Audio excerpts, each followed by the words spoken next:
Hola, hola, mi nombre es Andrés Borrell Y yo soy Daniel Herrera. y bienvenidos a nuestro podcast. Aquí vas a escuchar nuestras experiencias y opiniones como profesores y aprendientes de español. Nos encanta explorar de todo, desde didáctica para enseñar español hasta cultura, cine, cocina y claro, los chismes. Y si eres profe de idiomas o estás aprendiendo español, este podcast es para ti. Así que prepárate para aprender, reflexionar y descubrir la mejor manera de enseñar y disfrutar del español. En el episodio de hoy vamos a hablar sobre cuál español aprender.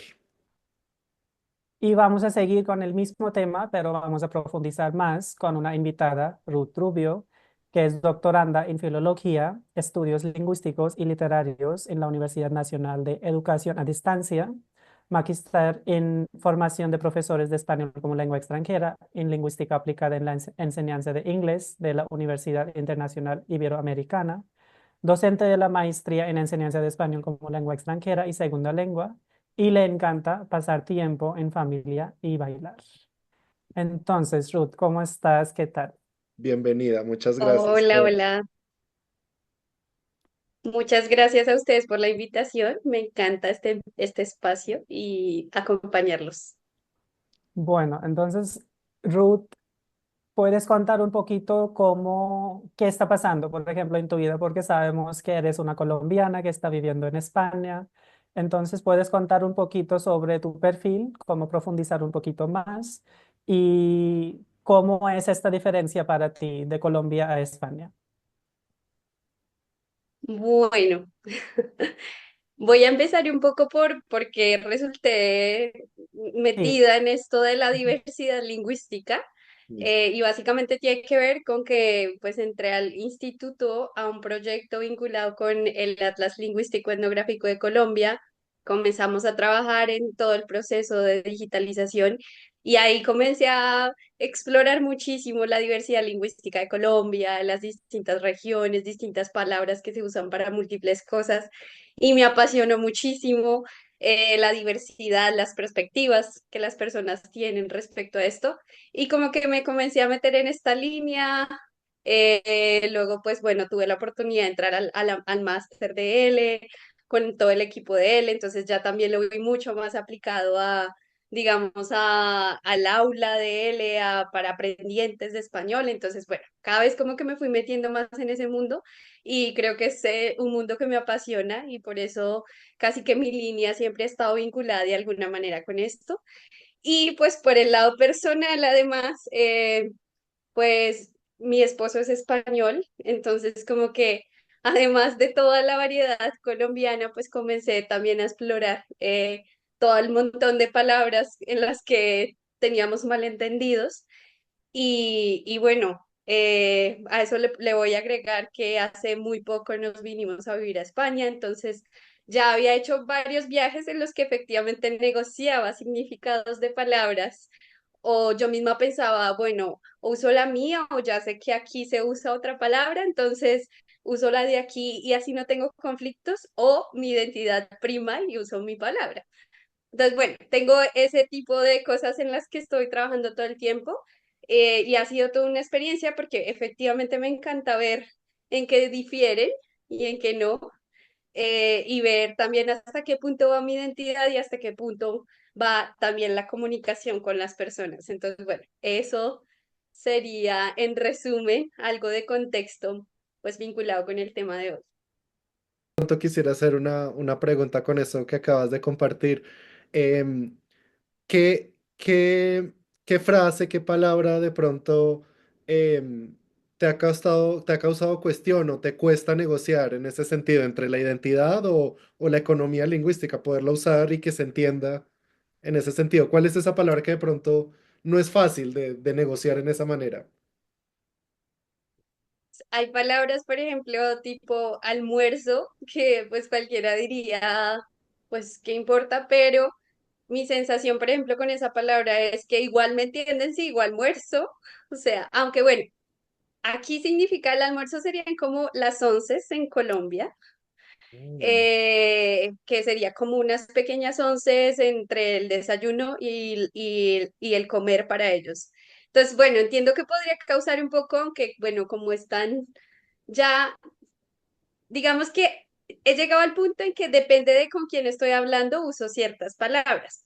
Entonces, si son personas que me conocen, que saben que soy colombiana y que en algunos casos voy a usar ciertas palabras, pues uso mis palabras.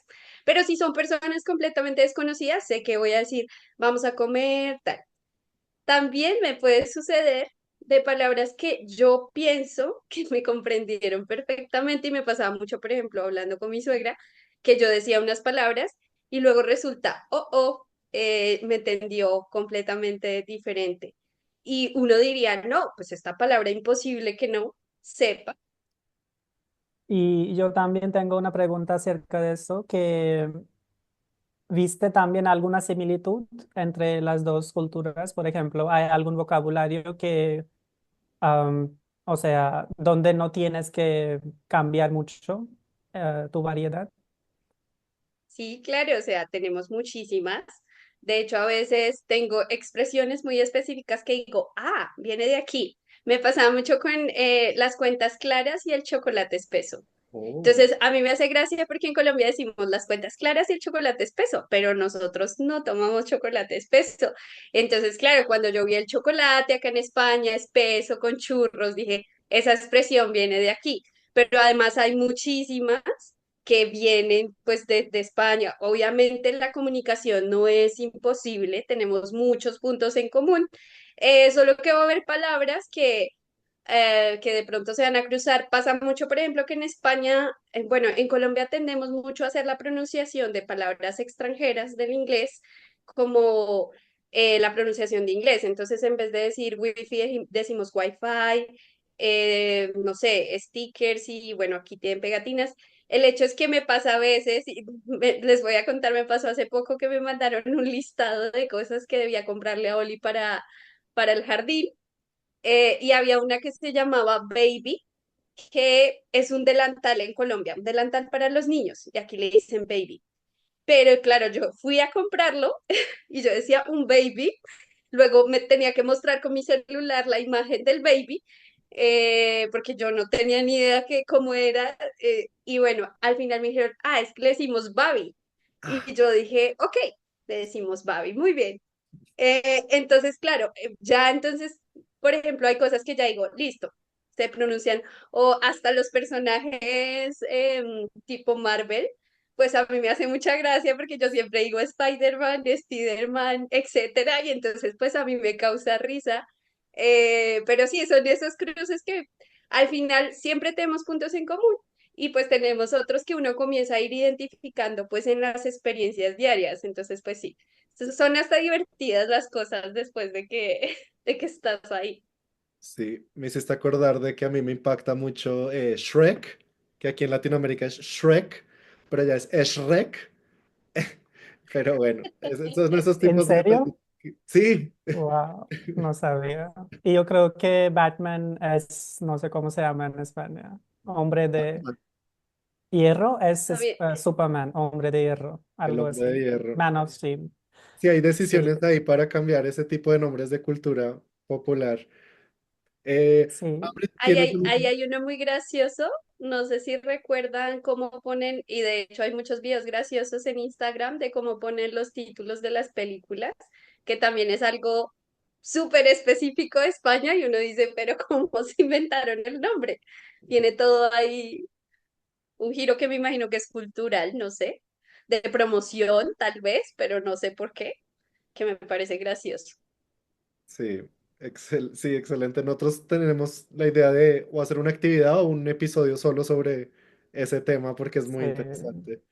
Em, Hambre, ¿tienes una pregunta para Ruth sobre el tema, sobre qué español aprender? Bueno, sí, yo creo que vamos a profundizar un poquito después de esta, como, este rompehielo, como esta entrada al tema. Yo creo que es, en primer lugar, me gustaría comentar que es súper curioso y también muy interesante ver cómo una persona nativa, por ejemplo, una colombiana, tiene que adaptarse cada día a la variedad española. Todos los días estamos aprendiendo y por eso a mí me encanta personalmente español, porque nunca hay un fin, nunca tiene un fin de léxico especialmente.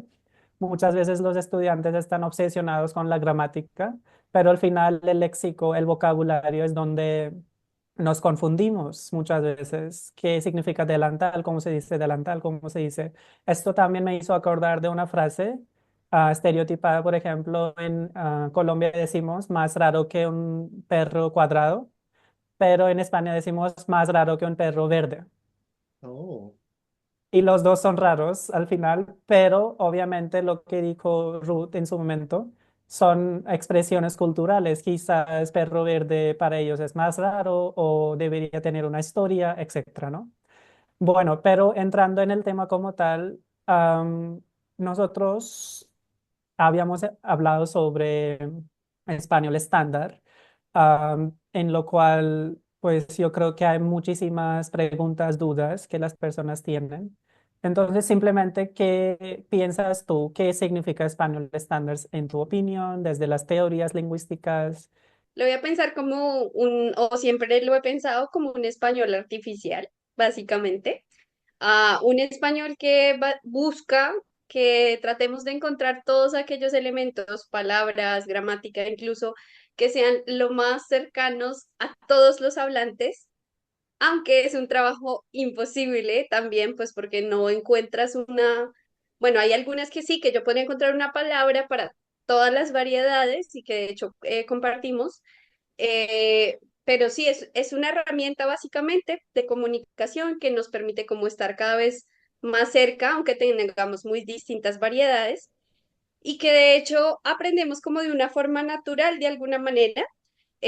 Antes se hacía muchísimo, que es como cuando aprendemos la norma culta, que tenemos unas ciertas normas de prestigio en cada uno de los países, y generalmente estas normas son las que nos enseñan en los colegios y en las universidades. Entonces, todas estas pues son las que nos van uniendo de alguna manera, pues porque son las que tenemos en común.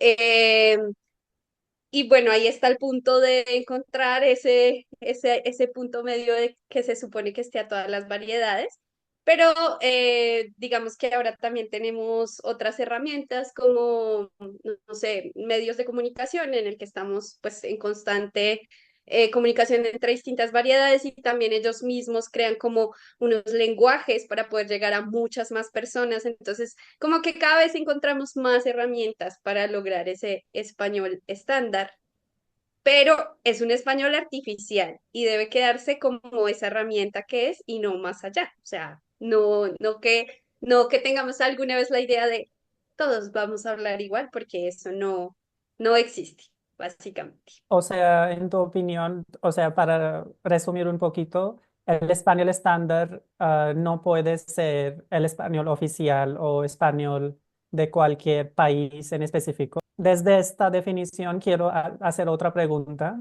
relacionada, que cuando un estudiante está aprendiendo español en nivel básico o cuando un profesor está, ¿sabes?, enseñando, deberían enfocarse en solo una variedad, más variedades, más de una variedad, o deberían enseñar español estándar. ¿Qué opinas? O sea, desde el nivel básico. Mm, a esta pregunta no hay una respuesta exacta. No creo que pueda decir. Siempre lo he dicho y ya sé que suena a cassette para todo el mundo y para todos los profes, y es que todos los contextos son muy diferentes. Sin embargo, aunque el español estándar o global o lo que sea nos sirva siempre como base, siempre vamos a tener que ir trabajando de la mano con alguna variedad. Entonces, siempre vamos a tener que, por ejemplo, pensar en el contexto en el que estamos y al menos tener una variedad que acompañe ese estándar. Y el estándar no es el español de un país, no es el español de Bogotá, no es el español peninsular, no, el estándar no es el español de un país. Es ese español ahí artificial que podemos usar, tratar de encontrar esos elementos generales, pero siempre vamos a tener que ir a acompañar el aprendizaje con la variedad o variedades que tengamos cerca y que necesite nuestro estudiante. Entonces es un juego entre ayudarle al estudiante a tenerlo más general, pero que a su vez vaya conociendo poco a poco otras variedades. Wow, ok. Yo Sí, quisiera hacer un Tania. comentario ahí y luego una pregunta. Me parece muy acertado. El español estándar es artificial, pero yo también siento que también lo veo como una utopía, como algo que de pronto se quiere construir, pero no es posible. Y en últimas, no hay un país, no hay una cultura, o de pronto sí hay muestras, pero no hay como literatura o canciones con español estándar al final, ¿no? Entonces, em, sí, me parece que es una herramienta, pero al final es como un horizonte, como que es algo que nos guía, pero entre más nos acercamos, más nos damos cuenta que no podemos llegar, o sea, que no hay un lugar a donde llegar a ese español estándar, pero en el camino yo creo que nos podemos atravesar con muchas variedades también. Sí, lo que Bueno, dices es interesante porque digamos que a veces cuando yo trabajo con los profes dicen, bueno, vamos a diseñar entonces un material con español estándar. Y entonces uno dice, bueno, y entonces ahora cómo elijo un texto para trabajar o un video. Y claro, tenemos algunas herramientas, como les decía, yo qué sé, yo puedo conseguir una noticia de CNN en español, que sería como lo más general, pues porque ellos buscan llegar a muchas variedades. Eh, y puedo, no sé, encontrar varios textos de pronto de un español mucho más formal, pero no de todos los temas. Entonces, efectivamente, es limitado en ese sentido, en que, bueno, de pronto para un nivel muy básico, una conversación modificada incluso a ese español más general o lo puedo tener, pero luego igual siempre vamos a tener que usar otras herramientas más adelante para ampliar y de hecho para seguir ampliando el nivel de los estudiantes. Entonces necesitas esas otras herramientas, pero es verdad que sí, o sea, solo te puede servir de base, pero realmente no necesitas las otras herramientas pues para llegar a pues aprender mucho más español, a ir subiendo de nivel. sí, totalmente de acuerdo. Em, yo tengo una pregunta como en realidad para todos. Ese español estándar, yo sé que tiene muchas herramientas, yo sé que se puede tomar, pero por ejemplo, CNN cuando tiene que publicar un artículo, cuando tiene que contratar a un presentador y leer una noticia, em, no sé, ¿qué luz nos pueden dar sobre qué decisiones toman? ¿Cómo se crea ese español estándar? ¿Cómo es que se vuelve como más accesible a todos? ¿Qué decisiones se toman de pronto en la forma de pronunciarlo, en esa forma escrita? O sea, ¿cómo nos damos cuenta de que ahí hay un acto de transformación de la lengua? No sé, le voy a pensar, y de hecho todo el mundo lo dice pensando en doblajes, etcétera. Siempre vamos a encontrar de alguna manera, a ver, ¿quién lo hace? Quien lo hace entonces toma decisiones con respecto a eso y piensa que es lo más general. Puede ser que encuentre lo más general, pero puede ser que también esté usando su variedad sin querer. Entonces voy a pensar primero en los doblajes, porque todos sabemos que los doblajes, por ejemplo, pues tienen gran influencia mexicana o argentina y por tanto encontramos muchas más palabras de esas regiones. Eh, Eso pensando en palabras. Ahora lo voy a pensar en audios porque, por ejemplo, sí se trata de normalizar un poco, pero tampoco te quitas tu acento, entonces sabes que está por ahí debajo del acento de distintas personas. Entonces, es una tarea compleja y no tan científica porque al final es, bueno, ¿cómo tomamos esta decisión? A lo mejor busco en un diccionario, uso las herramientas de mis conocimientos y lo logro así. Y voy a pensar en ese ámbito, pero también voy a pensar en el ámbito de los hablantes y específicamente me voy a ir un poco a Estados Unidos, porque ustedes saben que en Estados Unidos tenemos profes de muchas variedades, que además tienen estudiantes de muchas variedades y están todo el tiempo negociando qué palabras usar. Y ahí también vamos a encontrar otro punto. Una es, bueno, irnos por lo científico, busco las palabras más frecuentes, más generales, no malentendidos, pero también voy a pensar en esas negociaciones que hacen los hablantes de poner al final alguna palabra para comunicarse entre todos. Y eso también es estándar de alguna manera, es entre todos los hablantes se ponen de acuerdo, usan una palabra que puedan usar todos y que no les cause tanta dificultad, y eso es al final, y lo hacemos los hablantes siempre pues negociando. Entonces, bueno, me iría más por ese camino. Pero esto está pasando siempre dentro de una comunidad específica, ¿no? Es porque no podemos negociar una palabra en un país, por ejemplo. Es básicamente en una clase de español, bueno, vamos a usar coche en vez de carro o guagua, ¿no? Entonces, es el mismo ejemplo y también volviendo a lo que tú habías dicho en su momento, el ejemplo de chocolate espeso, muchas veces los nativos no son conscientes de que esta palabra es cultural, esta palabra es un españolismo, colombianismo o de otro país y acaban usando una variedad. Entonces, y en el episodio anterior también habíamos mencionado que en el doblaje siempre son muy fuertes los mexicanos y al final siempre escuchamos los mexicanismos todo el tiempo en las películas, ¿no? Sí, Sí, y claro, por eso digo que es artificial, o sea, porque al final no es que lleguemos a ese punto y tampoco queremos, o sea, tampoco es que queramos la perfección, que nos sirva como herramienta pedagógica, sí. Y no, y bueno, siempre lo más difícil y a lo que nos vamos es al léxico que tiene más variación, pero sí tenemos una estructura de sujeto, verbo, predicado que sí que sirve para que el estudiante al menos tenga la línea más sencilla o el saludo más sencillo de ¿cómo estás? Hola. O el más general que puede hacer, lo más general que puede hacer, digámoslo así. sí, también, además del doblaje que viene con sus mexicanismos, hay un fenómeno muy moderno que es de los streamers. Y hay muchos streamers hispanohablantes, la mayoría son mexicanos, muchos son argentinos, hay bastantes españoles, hay muchos colombianos, pero los mismos niños que consumen este contenido, este entretenimiento, están absorbiendo muchísimos argentinismos, mexicanismos, y como es de uso diario, como es de uso cotidiano, es impresionante verlos tan empapados de culturas a través del streaming, ¿no? Que son bastantes horas y se la pasan hablando también.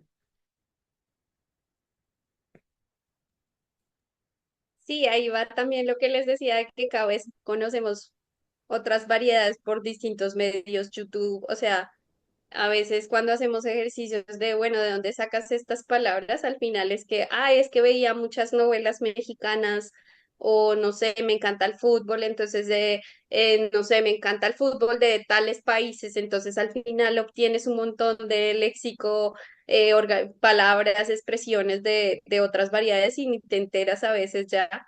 Yo tengo una sobrina de 9 años que ve a veces videos y me sale con un montón de palabras que sé que son peninsulares y específicas y sé por qué vio esos videos y se le pegaron las pegatinas. Y digo yo, pues mira, o sea, por eso digamos que ahora también lo de la variación pues es un poco más extendido, pues porque la globalización y en general lo vemos no solo con las palabras, con las culturas también, pues comenzamos a ver otras cosas, pues porque las tenemos de la mano. Entonces, claro, ahí está. Bueno, vamos a tomar nuestro descanso y nos vemos en un momento.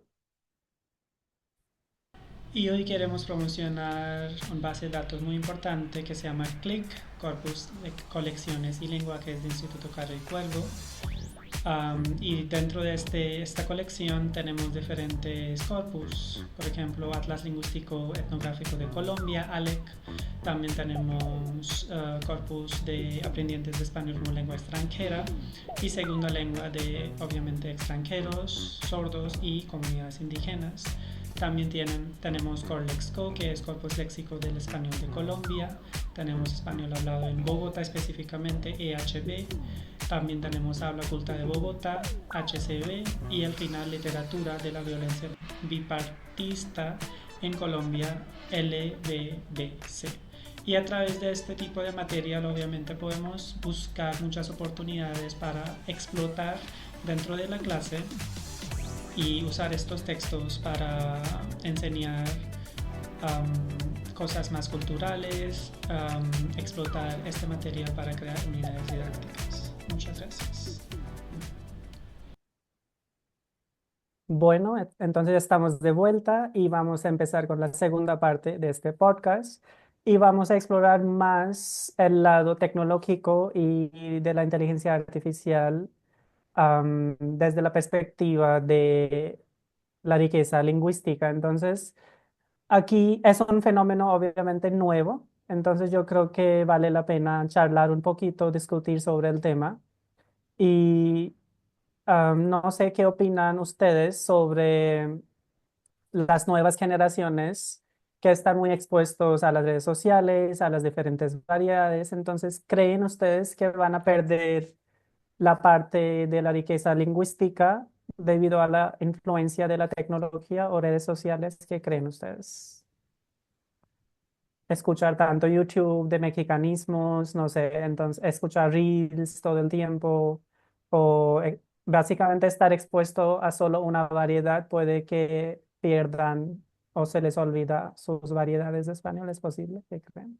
Pues, a ver, yo creo dos cosas. Primero, pues que los niños, los adolescentes están en busca de una identidad, están en busca de propósito, están en busca de una comunidad y es muy fácil o digamos es muy chévere consumir este contenido y empezar a repetirlo, empezar a aprender.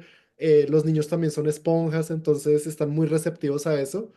Em, pero yo creo que con el tiempo esa prioridad va a cambiar y de pronto el grupo se va a ajustar un poquito más a la región donde viven, la universidad donde están, la oficina en la que están trabajando y ese tipo de negociaciones van a cambiar.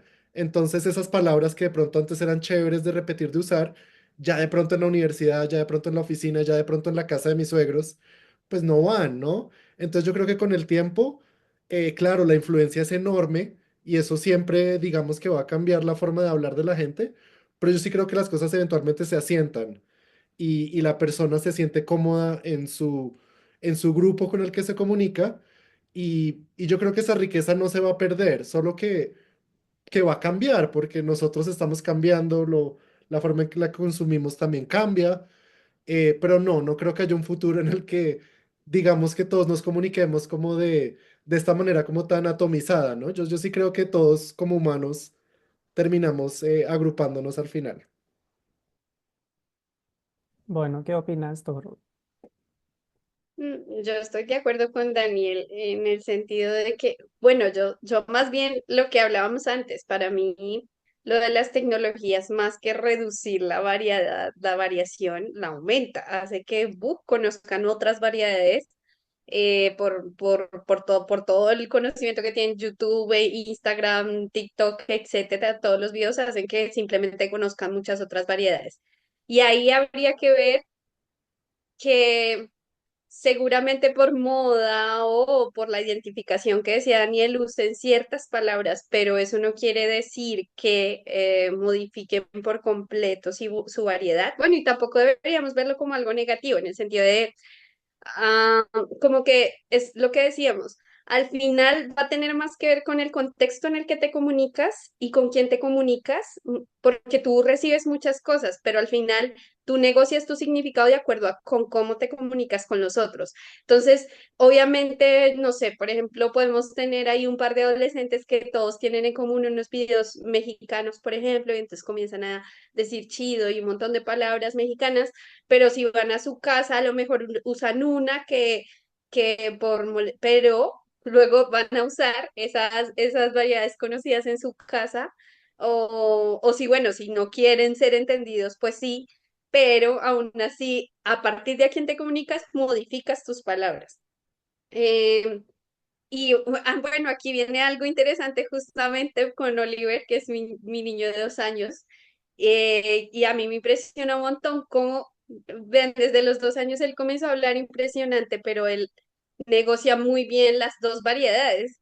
Entonces, por ejemplo, a los yayos de aquí, pues les dice yayos, y a los abuelitos de Colombia les dice abuelitos. Mm. Eh, entonces, y usa un montón de palabras allá unas y acá otras, y digo, al final todo el mundo negocia con quién se está comunicando. Es como, yo le digo que es un niño bidialectal, que espero que siga manteniéndose, pero obviamente siempre va a haber una influencia mayor de una variedad, entonces pues obviamente va a tener más.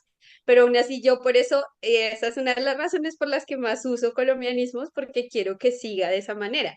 Entonces, sí tiene que ver con quién te comunicas. Y fíjate que si un niño tan pequeño sabe a qué palabras decirle a quién, es porque esto es lo que hacemos y negociamos todos de acuerdo a nuestro contexto de comunicación. Wow, qué Wow. interesante.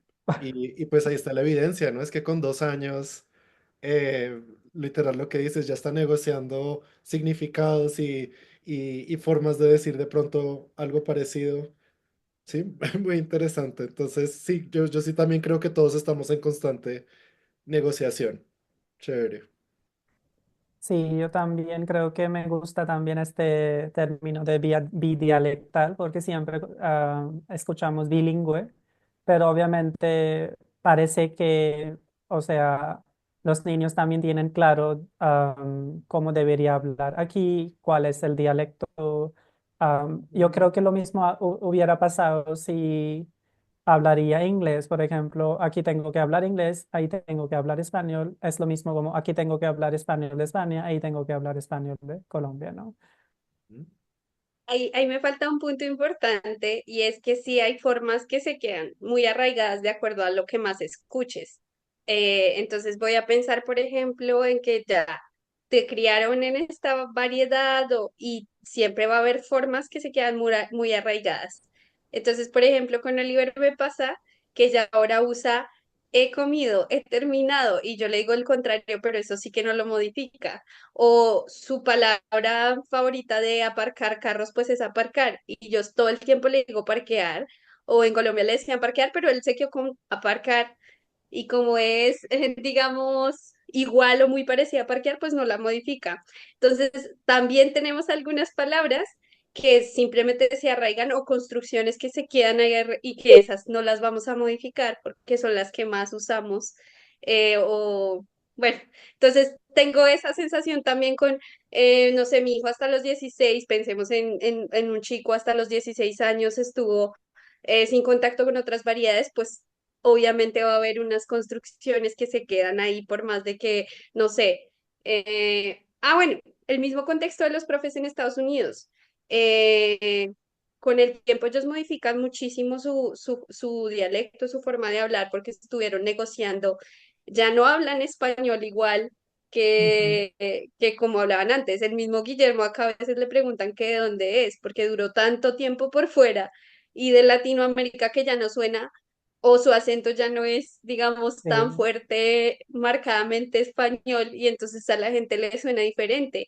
Y fíjense que es como, sí, tenemos la base, pero vamos cambiando y modificando. Es muy interesante eso. O sea, también entra aquí la biculturalidad o o sea, multiculturalidad, ¿no? Que tenemos, formamos diferentes identidades y al final ni somos de acá ni somos de allá, pero somos una mezcla de todo, ¿no? Al final somos nuestras experiencias al final y esto también se refleja en cómo hablamos, ¿no? Muy interesante.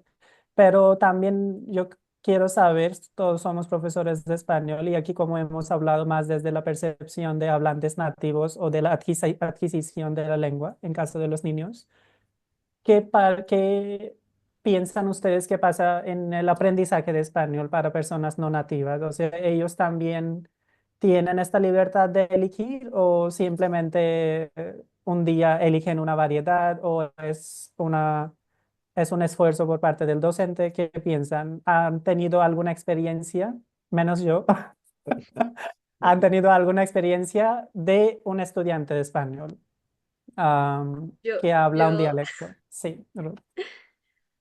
yo siempre hablo de esto en mis clases porque a mí me hace mucha gracia, y es que al final los aprendientes adquieren variedades del lugar, generalmente donde más han estado. Entonces, yo tengo un amigo francés cuya variedad duró mucho tiempo en México, entonces su variedad era muy mexicana. Y entonces a veces me salía con construcciones muy graciosas mexicanas y entonces a mí me da mucha risa. Y luego él tenía una compañera también francesa, pero que había estado más tiempo en Argentina. Entonces, su manera de hablar era de Argentina. Entonces, a mí me causa mucha gracia porque, y aún así tienen digamos que, bueno, podemos tener aprendientes que cambian de distintos países, pero me parece que hay algunas variedades que se quedan muy arraigadas justo en estos momentos. tengo un estudiante que es brasileño, pero su acento es completamente colombiano, bogotano. Y también de alguna manera siento que ha tenido contacto con muchas variedades, por ejemplo, en Brasil le enseñaron más español peninsular, pero me da la sensación de que fue elección de él o es la variedad que más le gusta o el acento que más dejó que se le prendiera justamente porque le gusta. Y me da la sensación de que sí hay algo de contexto, pero también me da la sensación de que la musicalidad en los aprendientes sí va un poco por elección. No sé, Amri, ¿tú cómo te sientes hablando? Porque yo no escucho a Amrid hablando un español de España y creo que nunca lo sentí así. Y eso que Amrid estuvo mucho tiempo en España. Entonces dime si tú sientes que hiciste una elección, por ejemplo. Sí, yo tomé una lección, elección y yo creo que también puedo decir, am, es un factor emocional, simplemente.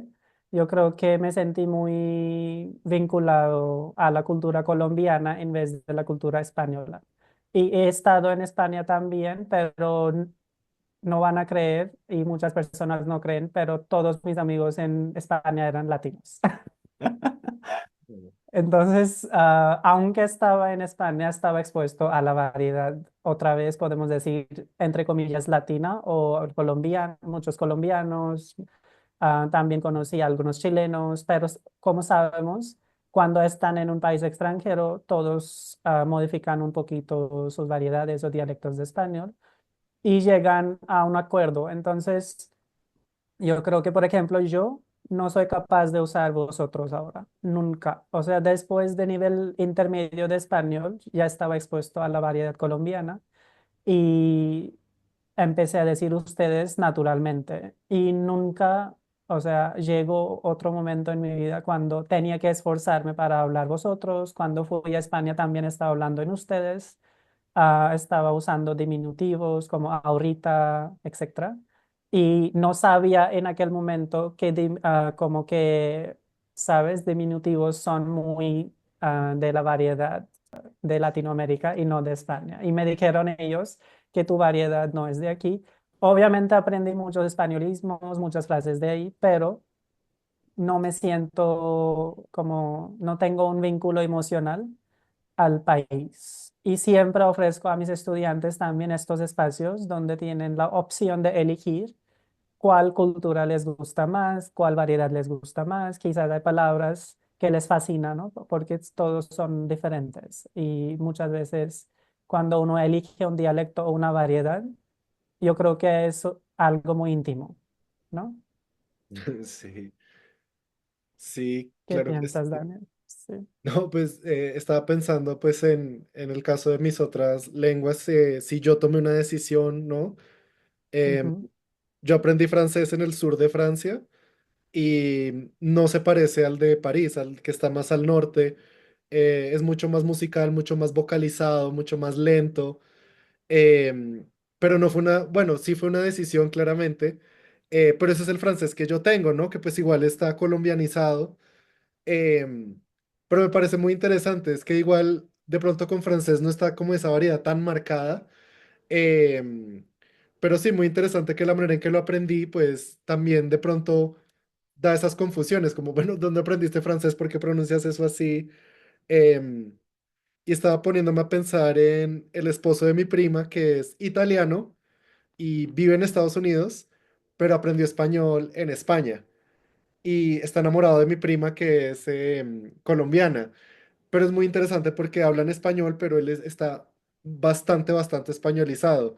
Entonces, es lo por lo que dicen, porque su adolescencia pasó en España y me imagino que está muy arraigada a lo que aprendió, a los compañeros que tuvo, y por más de que tenga la esposa colombiana, pues esa es su variedad con la que habla el español, ¿no? También, obviamente, se va adaptando, eso se va negociando, pero es súper evidente al escucharlo que aprendió la variedad peninsular. Sí, sí, Ruth. Hay otra cosa, bueno, en Trinidad yo tenía un estudiante, en Trinidad, cuando estábamos trabajando en Trinidad, los profes eran de distintas variedades, colombianos, argentinos, de Venezuela y tal, y los estudiantes tenían muchas variedades, ¿no? pero a mí me hacía gracia este estudiante porque él tomó la decisión y creo que fue por prestigio del español peninsular. Y claramente si yo hablo con él, pues usa el vosotros, trata de cecear y todo, y me impresiona que también, o sea, él tomó esa decisión y él continuó, y esa es o sea, que también tiene también motivación, aspectos emocionales, cosas de prestigio, o sea, pueden definir que alguien tome esa variedad, tome ese acento y la trabaje muchísimo. Sí, estaba pensando lo que decía Daniel de el aprendizaje de otras lenguas y pues hay gente que dice, no, pues yo voy a hablar inglés británico porque pues no sé, me suena más Sí. prestigio y pues la gente aprende inglés británico. De hecho, en algún momento yo decía, ay, sí, el inglés británico. Luego ya me gustan otras cosas después justamente de las variedades y tal, pero fíjense que eso también hace mella en que un estudiante elija una cosa u otra, es importante también. Eso sucede mucho aquí en India también y yo creo que es una cosa, o sea, depende de la clase del prestigio siempre, porque por ejemplo, obviamente aquí mucha gente quiere, o sea, pertenecer o mostrar la pertenencia a primer mundo y obviamente es España en este caso, o quiere mostrar que, ah, sí, yo tengo vínculo con Europa por lo general. Entonces yo creo que o no hay nada malo hasta que la persona no se siente, ¿sabes? Muy creído, porque eso pasa mucho aquí con muchos estudiantes. Yo he conocido personalmente muchas personas que son, o sea, tú ves que físicamente es una persona de la India, pero hablan un español de España puro y duro, y me fascina, me impresiona mucho, porque el acento es ahí, o sea, todo el español ya canalizado, ¿sabes? Pero también tienen una actitud rara, o sea, tratan a otras personas como que, que no son nada, entonces me parece como que no son, ustedes no son españoles, es como si hablan español de España no significa que son españoles, pero yo creo que depende de la personalidad, depende de los motivos. Claro. En India eso sucede mucho, pero no sé cómo sería en otros países. Sí, Me estoy bueno, imaginando la gente en Estados Unidos que aprende español, si tomó las decisiones así de claras, o sea, como eh, voy a aprender la variedad, no sé, de España porque tiene este prestigio, porque quiero sonar español, pero no sé, en Estados Unidos no sé si esa necesidad es la misma. Me da mucha curiosidad, o sea, si de pronto es muy evidente que tomen esa decisión tan así, tan personal, tan íntima de decir, no, voy a hablar como mexicano, como argentino, por X o Y motivo, no lo sé, interesante. pues es que ahí tendrías debajo todo lo de pues si mi familia es de tal variedad ya, o sea, y hay otros vínculos de, no Herencia, sé, mi ¿no? abuelo era Ujú. mexicano, tal, entonces me voy por ese camino. Algunos incluso están aprendiendo español tardío porque quieren justamente retomar sus raíces. Entonces, obviamente se van pues por, mi abuelo era mexicano y eso es lo que me interesa, o no sé si también le suceda por prestigio, podría ser también, aunque bueno, es que es diferente que en Europa, diría yo, justamente, o justamente si nos vamos al otro continente, porque pues realmente aquí tienen más cercanía a otras variedades. Entonces, también está eso, que no es así tan marcado como España. Bueno, no sé, es difícil, porque pienso en Sí. Brasil también, que todos sus Ujú. profes son brasileños, todos sus profes casi son españoles, entonces no sé, pero tienen mucho contacto con Latinoamérica y Argentina y esto, entonces es algo ahí, Una mezcla, ya, pero es difícil. personalmente, yo nunca he visto un estadounidense como discriminando mucho entre las variedades. Mm. Están abiertos a simplemente viajar, están como más interesados a vivir esta cultura, este país, o vivir sus herencias quizás desde la lengua. Entonces yo creo que la discriminación es muy propio de Asia, personalmente es mi experiencia. Nosotros somos muy discriminatorios en general, pero los estadounidenses son, como han sufrido mucho de la discriminación antes y la historia ha sido muy fuerte, ahora yo creo que son muy anti-discriminación o están no sé, tienen diferentes espacios donde se pueden sensibilizar acerca de diferentes variedades. Ya saben ellos que, ok, en Colombia se habla un español diferente, en México se habla un español, ya saben, entonces al menos, ¿no? Ahí podría ver el otro punto de estadounidenses con otra perspectiva y es que también lo que hace que uno busque una variedad de prestigios porque siempre se ha sentido disminuido de alguna manera con su lengua, su También. variedad, entonces puede que a los estadounidenses de la otra perspectiva simplemente no les importe porque ellos ya tienen suficiente prestigio con ser estadounidenses. Entonces, Claro. la situación Totalmente. será para cada persona súper diferente, sí, o sea, eso sí es algo Sí. que Es como mi dependiendo de lo que pasaporte tenga es detrás, suficiente. sí, Claro. dependiendo de la situación en la que se encuentre, creo que hará reflexión o no, porque habrá muchos que importa, ¿saben? Sí, Como, no había pensado esto, pero es verdad, ¿no? Yo tampoco, pero sí, es muy evidente ahora que lo pienso, claro, eso es suficiente prestigio frente a cualquier otra decisión que tomen, ¿no? Interesante. Me acordé de una TikToker, una youtuber muy famosa que es de Estados Unidos, habla español y se nota que lo aprendió de un profesor peninsular, aprendió la variedad ibérica y sus gustos es por el reggaetón. Entonces le gusta mucho Bad Bunny, le gusta mucho la música que viene de Puerto Rico y me parece muy gracioso porque es como, es de Estados Unidos, tiene esta variedad de español peninsular, pero tiene todo este léxico y todas estas expresiones y todas estas frases puertorriqueñas. Entonces es como un sabor muy interesante, pero de estas decisiones tanto de la institución donde aprendió el español en el colegio seguramente, como ya de su personalidad. Yo aprendo español para poder ir a estos conciertos y escuchar esta música y ver estas entrevistas, pero ahí está esa mezcla personal de ella, interesante. Wow. Bueno, sí, chicos, yo creo que tenemos que seguir a la última actividad porque ya hemos pasado bastante tiempo. Ok. Entonces, no sé si Daniel quieres un poco explicar un poquito. Sí, nosotros estamos viendo un documento con unas frases, tienen cada uno un número. La idea, lo que quiero que hagamos es que cada uno de nosotros lea una de estas frases y nos diga si pueden identificar qué variedad del español está usando esta muestra. Esa es la primera parte. Y luego quisiera que tuviéramos un pequeño debate sobre de estas opciones, cuál es la que nos parece la más estándar o cuál es la que sentimos que la mayor cantidad de hispanohablantes puede entender, digamos, en su totalidad. ¿Y por qué? ¿Por qué tomamos esa decisión? Y la idea es empezar esa discusión, ese debate. Ambrit, no sé si quieres elegir una frase tú primero. No tiene que ser la número uno, puedes escoger en el orden que quieras. Bueno, entonces voy a leer una frase. Am, Hola, me llamo Ana, estudio en la universidad, me encanta jugar voleibol y parchar con mis amigos de clase. Bueno, Ok. muchas gracias. Ambrit, ¿de dónde, o sea, qué variedad está usando esta persona que acaba de escribir esta frase que leíste? Y por qué lo sabes o por qué llegaste a esa conclusión? Bueno, yo creo que es una variedad andina y podemos decir más, para ser como más exacto, podemos decir de Colombia, porque usan la palabra parchar. Entonces yo creo que parchar solo se usa en Colombia, que tiene cierta connotación, am, y yo creo que fuera de Colombia mucha gente no va a entender qué significa, ¿no? Claro que sí. Ok, ok.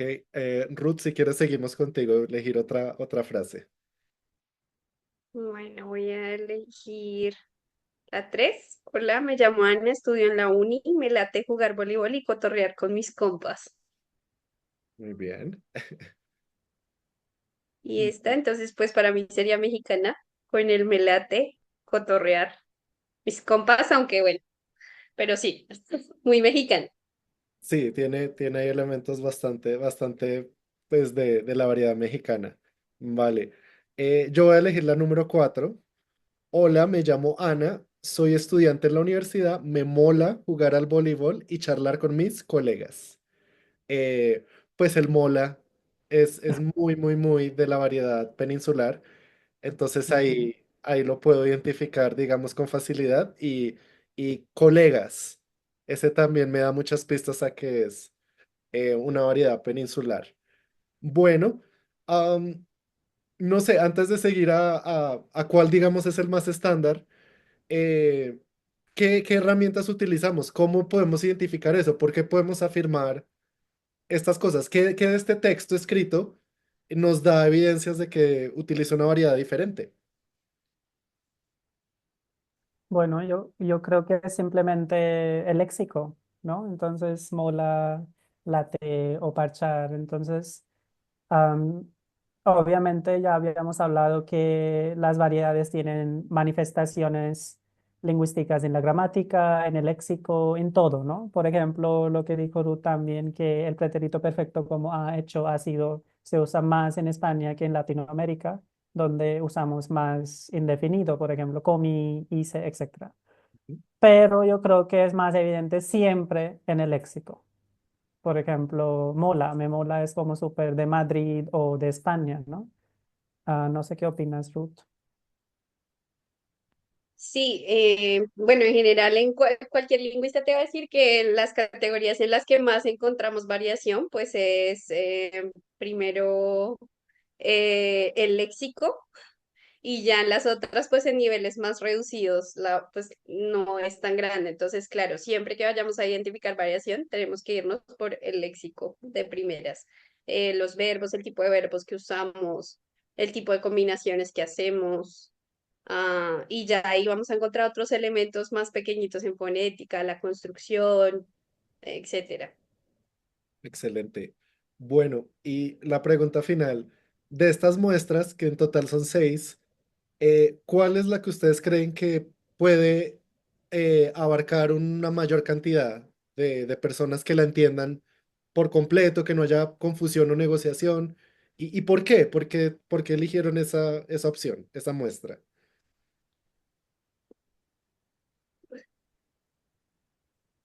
Yo tengo que decir que yo haría una mezcla, no Mm, elegiría ninguna, excelente. porque, por ejemplo, hay algunas que, bueno, generalmente, por ejemplo, voy a irme al lado. Hola, me llamo Ana, estudio en la U. Entonces, lo primero sería estudio en la universidad, punto.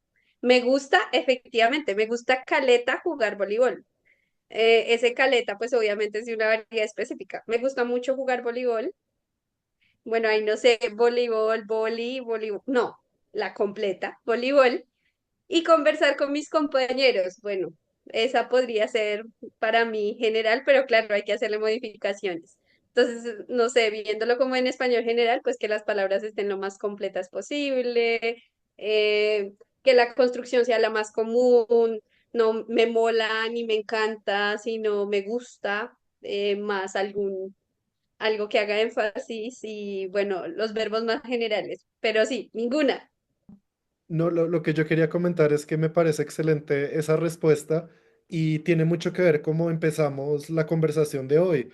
Em, el español estándar o el español, digamos, pedagógico que podemos utilizar en clase es en realidad artificial y es como una ilusión que creamos como profes, modificando ciertas partes del texto.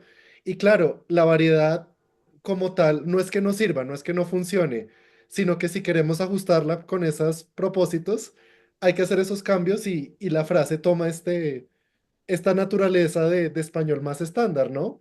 Em, pero sí, eso veníamos hablando al principio, como, pero ¿por qué el estándar? ¿Cómo se toman esas decisiones? Y me parece muy interesante ver aquí precisamente ese ejercicio, que con uno o dos detalles ya se puede volver como más legible para todos.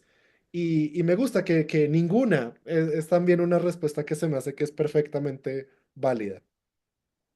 Sí, ahí lo que añadiría yo para profes, incluso estudiantes, es, bueno, tengo la frase más general y ahora a mi contexto de enseñanza, ¿qué usaríamos? ¿Qué le cambiarías a esta frase para tu contexto de enseñanza? O para el lugar donde estás viviendo. ¿Qué dicen más comúnmente? Dicen conversar, charlar, cotorrear, ¿cuál usan más? Dicen voleibol, ¿cuál? Entonces yo creo que siempre tendremos que hacer ese ejercicio en nuestras clases, tanto como para lo más general como para la variedades que tengamos cerca, básicamente. Totalmente Sí, de acuerdo. muy interesante. Yo creo que a partir de ahí también podemos pensar en español con fines específicos, ¿no? Porque muchas veces enfrentamos una variedad específica o muchas variedades al mismo tiempo, entonces los estudiantes tienen que estar expuestos de una u otra forma a diferentes variedades, o al menos yo creo que deberían tener la habilidad de negociar, ¿no? Y también a la conclusión que llegamos después de este episodio, que los estudiantes deberían tener la capacidad de negociar, porque si no es muy difícil. Y aunque estén en España, aunque estén en México o en otro país no hispanohablante, pueden estar expuestos a diferentes dialectos porque pueden conocer a otros viajeros, otras personas, otros migrantes y tener esta capacidad de comunicar, ¿no? Excelente. Pues Ruth, muchas gracias por aceptar la invitación al capítulo de hoy y espero que nuestros oyentes pues se hayan informado mucho y también nos encantaría que participen en el debate, en los comentarios, compartan si escogieron una variedad, si tuvo que ver con decisiones de pronto emocionales o un poquito de pronto diferentes y coméntenos qué variedad de español aprender y por qué. Muchas gracias y nos vemos pronto con otro tema. Chao. Chao, gracias.